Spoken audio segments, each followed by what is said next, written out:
Hello. Good morning. I am Ted Bertier, and this is my story. I was raised Catholic, like so many, but I attended church sporadically. My parents or my mother had great faith, but she was a young mother, had trouble in executing that faith. So when I did go to church functions as I got a little older, Sunday school, catechism, confirmation, youth group, all of that, they didn't appreciate all of my questions and my challenges. If you don't know, if I don't understand something or I disagree with something, I can be kind of an antagonist. And I did learn 100 prayers. I learned the Stations of the Cross. I learned the technical aspects of the church, but I never really learned the point. Then teenage hubris took over, and that was it. So until 3 years ago, Christ was not a part of my life. I had a great marriage. I had 3 wonderful children. I had close friendships.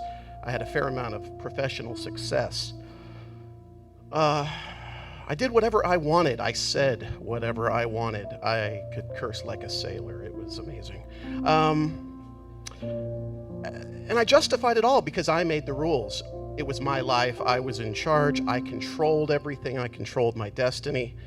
And by all measurements of today's society, I was supposed to be very happy, very fulfilled. I had achieved all this I was supposed to achieve. Yet, what I was really hiding from everybody is that there was a huge hole in the middle of me.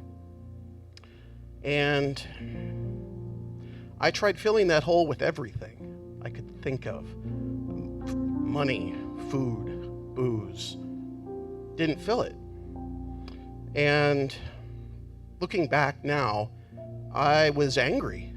I felt very angry and frustrated because I had done everything the world told me to do, and I was still unsatisfied in my heart. And that was very difficult to deal with. Then in my early 40s, I'm in my mid 40s now. Then in my early 40s, I really started to think, as we all do, I think, about our place in the world and what's really going on. Why am I feeling angry and empty? And I slowly came to the conclusion that there had to be something more. So I started reading and researching, because what else is a lawyer going to do? So I also had friends, Jason and Nicole Gerbino. I don't know if they're here. Yes, they are. Our kids went to Cub Scouts together. I'd known them for years. And I noticed that Nicole was posting a lot of things on Facebook about CCC. And so I thought, what the heck? I hitched a ride and I came. And then I met all of you. And my life changed. No one here cared about what I looked like or what kind of car I was driving. You took me in and you cared about me like family. Which is something that even my family wasn't very good at. Don't know why.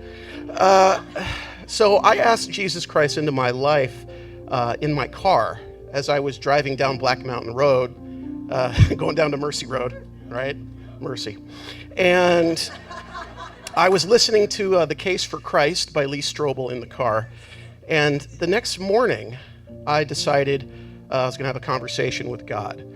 And this was the first time, I think, in my life, I wasn't asking God to give me something. I was asking him to tell me what it is he wanted from me. And as soon as I did that, I was overcome by this, I can only call it overwhelming warmth. I don't know if you've felt this, but it hit me like a train and brought me to my knees.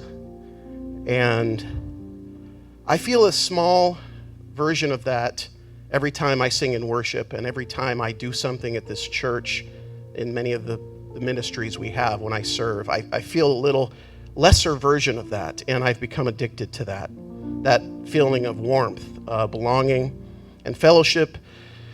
And I feel like I'm filling that hole slowly over time, and I want to keep working to fill it completely. I know it's a real cliche, but now at this point in my life, I try to approach everything as asking myself, what would Jesus do? Instead of what do I want to do? because those two things are very different. I no longer feel as angry and frustrated about my life. I feel at peace. I have more patience for myself and for others. And now I stop and I appreciate the wonderful life that I do have and the different areas in that life in which I feel God has blessed me. The more I try to understand Him and take the position that everything I am comes from Him, the less I care about being in charge of my life. I have a long way to go in my walk with God, but I am now looking forward to it more than anything else. I'm Ted, and this is my story.